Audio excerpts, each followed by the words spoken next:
of a freer and more open society in England in the 18th century allowed her businessmen to begin the first industrial revolution. But on the continent, government restrictions on freedom delayed industrialization. In the 100 years after 1750, England developed an economy of such unparalleled productivity that it became known as the workshop of the world. The third and final film in this series is concerned with the effects of industrialization upon the lives of ordinary people. Was the Industrial Revolution a good or a bad thing for most people?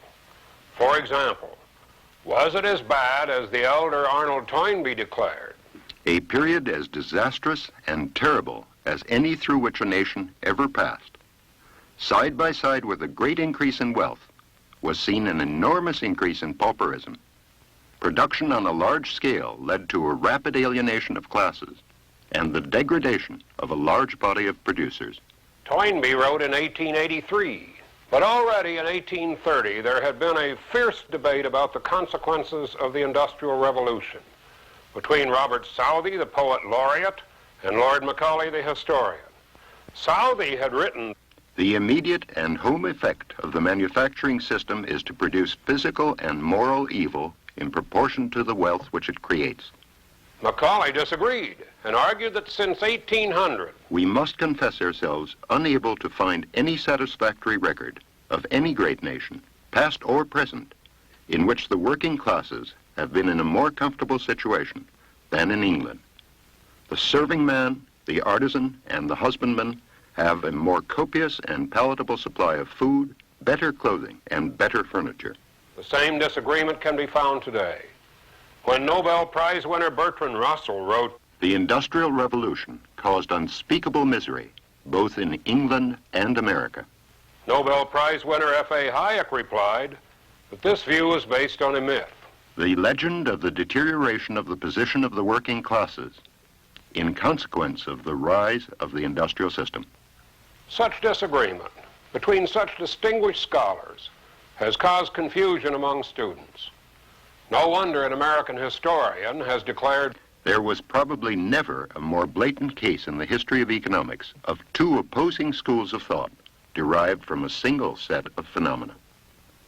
We asked Professor R.M. Hartwell of the University of Oxford for his view of this great debate. To me, the debate is a strange one because it is based on an apparent paradox. A massive increase in the production of goods and services relatively to population, along with an alleged reduction in the standard of living. To settle the issue, we must look to the facts of history. As this workers' cottage here in the north of England open-air museum demonstrates, the facts of history are against those who believe that living standards moved downwards during the Industrial Revolution.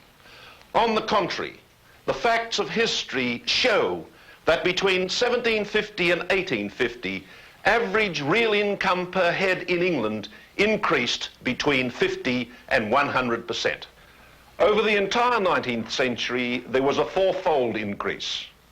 When these figures are translated into goods, the most obvious change was in the amount and the variety of consumer goods available to the English people. Comparing the 18th with the 19th century, there was a general change from a meagerness of personal possessions and a low consumption to a growing ownership of possessions and a higher consumption. The Great Exhibition, with its 17,000 exhibits, demonstrated the choices of a consumer-oriented society. England, in its profusion and diversity of goods, had become the first consumer society, a society in which production was geared to consumer satisfaction and in which consumer choice was greatly extended. The Industrial Revolution was a revolution in production, and it is relevant to ask what happened to the goods produced. The answer is that the great bulk of these products were consumed by the British people themselves, supplemented by an ever-increasing stream of imports. And increasing consumption was not confined to manufactured goods. Comparing eating habits in the 1850s, a contemporary observer concluded, How much better an Englishman is fed than anyone else in the world. grain and meat production in Britain, for example, kept pace with the growth of population. And diversity of produce was increased with the expansion of orchards and market gardens, for example, in the Thames Valley near London. And with the growth of the fishing industry, especially in the North Sea, imports further expanded the quantity and variety of foods available, increasing the consumption of beverages, tea, coffee and cocoa. Large imports of rice and currants, for example, supplemented the domestic production of grain and fruit. By 1840, large quantities of perishable foods, livestock, poultry, meat, butter, cheese and eggs were imported regularly from abroad. By 1850, the Londoner, on average, was consuming each week 5 ounces of butter, 30 ounces of meat, 56 ounces of potatoes, and 16 ounces of fruit. This compares favourably with the British average consumption in 1960 of 5 ounces of butter, 35 ounces of meat, 51 ounces of potatoes, and 32 ounces of fruit. Consumption of basic foods in London in 1850, therefore, was similar to that of modern Britain, and there's no reason to think that the Englishman outside of London ate less well. So with other commodities. Furniture, china, pottery and earthenware, pots and pans, iron goods and cutlery, coal for domestic use, clothing and footwear. Boots began to take the place of clogs and hats replaced shawls, at least on Sundays. Pictures and ornaments, books and magazines. The working class home, which before the Industrial Revolution had contained so little, now began to have its inventory. Most of the production of the Industrial Revolution was of consumer goods for the mass of the people. These people also were better housed.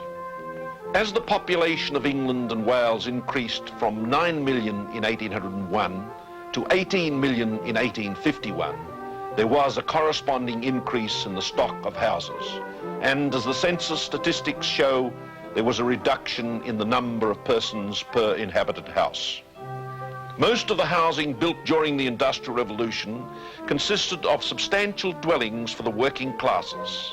And the quality of housing, physical and architectural, can be seen today in the industrial areas of Lancashire and Yorkshire, in the Welsh mining villages, and in London and other ports. Such houses, maligned by some historians as the cruel habitations of the poor, are now sought after by the middle classes as desirable residences. There were certainly slums in the congested and poorer suburbs of the cities, but these slums were in specific areas where a minority of the poorest of working people lived. There was no more a general housing problem during the Industrial Revolution than there was a general food problem. But there was still poverty, and the very poor could afford only the meanest of accommodation, often in slums. The majority of the working people of the Industrial Revolution, however, were well housed, and some occupied houses, often built by their employers, that are now recognized as architectural gems. The rapid expansion of cities also created problems of sanitation and water supply, which for a time threatened the health of Britain's rapidly expanding population. But industrialization, which had produced these difficulties, at the same time provided the solutions. Much 19th century ingenuity went into the solution of the sanitary problem, as it was called. This took the form mainly of adequate supplies of pure water. This depended, however, on technical advances. Waterworks and reservoirs on a large scale, often with steam pumping engines, iron conduit pipes, sewage systems, and ceramic tiles for sanitary purposes. And if the engineers solved the technical problems, it was a combination of private and municipal initiative which solved the problems of finance and organisation. Prompted by self-interest and a sense of civic duty, individuals and local authorities were improving public health from the beginning of the 19th century through an increasing range of services. Pure water supplies, street cleaning and paving, public baths and washhouses, and public parks. The statistics of population growth reflected the improvements in living standards and in private and public health. As a measure of increasing well-being, there was a fall in infant mortality rates from 180 per thousand at the beginning of the Industrial Revolution to 150 by 1840. At the same time, there was a slowly increasing life expectancy as the death rate went down from 25 to 22 per thousand. The result of these population trends, which included a rise in the birth rate stimulated by increasing economic opportunities, was a massive and unprecedented increase in population, the population explosion. We asked Professor Ronald Coase of the University of Chicago to comment. To many contemporaries, this rise of population was seen not as a beneficial addition to the number of potential producers, but as a threat to living standards, as a growing population pressed on resources. This vision of infinite population growth in a finite world was made explicit by the Reverend Robert Malthus in his widely read essay on population, published in 1798.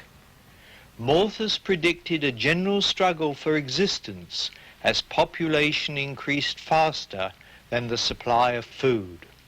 His argument was a simple one. Though the produce of the earth would be increasing every year, population would have the power of increasing much faster.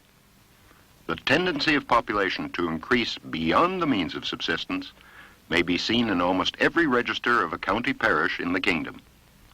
The unavoidable effect of this tendency to depress the whole body of the people in want and misery is equally obvious.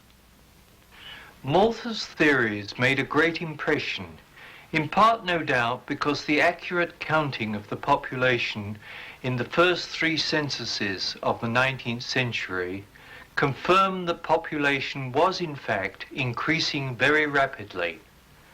From 1801 to 1831, the population rose from 11 millions to 16 millions.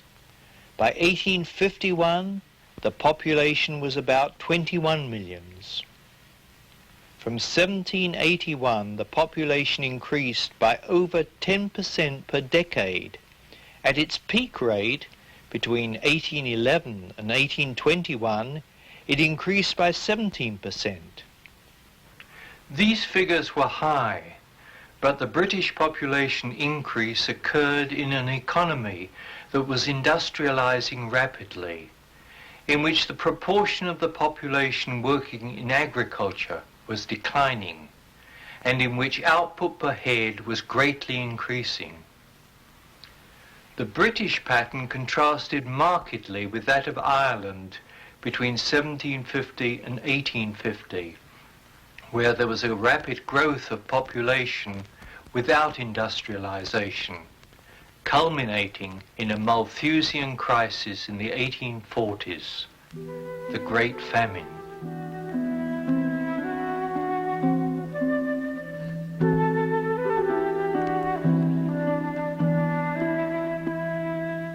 As T.S. Ashton, the greatest modern historian of the Industrial Revolution, has written, Ireland lost in the 40s about a fifth of her people by emigration or starvation and disease. If England had remained a nation of cultivators and craftsmen, she could hardly have escaped the same fate. And at best, the weight of a growing population must have pressed down the spring of her spirit. She was delivered not by her rulers, but by those who, seeking no doubt their own narrow ends, had the wit and resources to devise new instruments of production and new methods of administering industry. There are today on the plains of India and China men and women, plague-ridden and hungry, living lives little better to outward appearance than those of the cattle that toil with them by day and share their places of sleep at night. Such Asiatic standards and such unmechanized horrors are the lot of those who increase their numbers without passing through an industrial revolution. If the standard of living was rising, however, it was not rising quickly enough to be plainly obvious to everyone. Any individual worker was aware only that his wages were not sufficient to satisfy his wants. As the English statistician A.L. Bowley has pointed out, the idea of progress is largely psychological and certainly relative. People are apt to measure their progress not from a forgotten position in the past, but towards an ideal which, like an horizon, continually recedes. The present generation is not interested in the earlier needs and successes of its progenitors, but in its own distresses and frustrations, considered in the light of the presumed possibility of universal comfort or riches. Yes, there was discontent, based not only on this psychological reason, but on frustration, because industrialization did have its casualties, especially those workers displaced by machinery, like the cotton handloom weavers. There were also fluctuations in trade and hence employment that caused great hardship. Some workers reacted violently, like the Luddites who smashed machinery, but these were a minority, and a minority that declined. Most workers accepted industrialization and its opportunities and sought to resolve their grievances by forming trade unions and by working for a more representative parliament. The important thing about economic grievances during the Industrial Revolution was that industrialization itself provided the solution, increasing productivity, leading to increasing real incomes and widening job opportunities. And for all social problems, the success of industrialization bred a new attitude towards the possibilities of progress. Social ills were seen not as old ills to be endured, but as new ills to be remedied either by private or public action. And there is impressive evidence of this new concern, not only in the founding of a myriad of charitable institutions, but in parliamentary inquiries into social problems, inquiries that were published and now fill large sections of our public libraries. Child labour, for example, which had been accepted over history as inescapable, even desirable, now came to be seen as socially unacceptable in a civilized society. Publicised by humanitarians, investigated by Parliament, child labour was reduced by legislative action. there is probably no other aspect of the Industrial Revolution which rouses so much passion and compassion as the employment of children in factories. The social historians J.L. and B. Hammond have written about children that, stunted, diseased, deformed, degraded, each with the tale of his wronged life, they pass across the stage a living picture of man's cruelty to man, a pitiless indictment of those rulers who in their days of unabated power had abandoned the weak to the rapacity of the strong. here we have one of the most contentious points in the great debate, child labor. How true is that picture the Hammonds give? Children certainly worked during the Industrial Revolution, but the picture of a new and undesirable phenomenon peculiar to industrialization has to be modified in several ways. In the first place, child labor was not new. It is as old as history. For example, it was essential for the domestic system of production which preceded industrialization. Indeed, it was only during the Industrial Revolution that child labor was first criticized. The response of an industrializing society to the employment of children was to reduce or abolish it. Secondly, the employment of children in agriculture continued during and after the Industrial Revolution. As the Oxford economic historian J.E. Thorold Rogers wrote in 1888, The work of the child in the fields, ill-fed, poorly clothed, and exposed to the worst weather in the worst time of the year, was to the full as physically injurious as premature labor in the heated atmosphere of the factory. Thirdly, those opposed to factory legislation had little difficulty in disproving general complaints of cruelty, overwork, bad health, and declining morals. There were individual cases of hardship, but the critics of the factory employment of children exaggerated their claims, and historians have since shown that much of their evidence was biased, depicting the worst rather than the best or the typical. Most children were not badly treated nor permanently harmed by their experience in the factories. My fourth and last point is one of common sense. The responsibility for children working rested more with parents than with employers, and it is difficult to argue that the majority of parents did not care about the working conditions of their children, and that they were prepared to accept excessive work and cruelty. Some historians have criticized the rulers of Britain during the Industrial Revolution for their indifference to social problems. The same historians get their evidence for this alleged indifference from the official papers which were generated by Parliament in an effort to understand and solve such problems. Rulers and employers in the 19th century combined humanitarianism with a high sense of social duty, which reflected itself in legislation to remedy social problems and in action by individual employers to improve the wages and living conditions of their workforce. This beneficial concern can still be seen, for example, in such model industrial villages as Saltaire, built by the mill owner Titus Salt, and Stile Village in Cheshire, built by the mill owner Samuel Gregg. Industrialization meant increasing real incomes. Higher incomes meant widening life choices. And so self-help and voluntary effort were basic to personal progress. This can be seen clearly in education, where there was little public provision before 1870, yet widespread literacy. A private schooling system had developed over the period of the Industrial Revolution, which had doubled literacy rates with little help from the state, and had made England as literate as other European countries where extensive state educational systems already existed. The Industrial Revolution was accompanied by an educational revolution without the help of the state.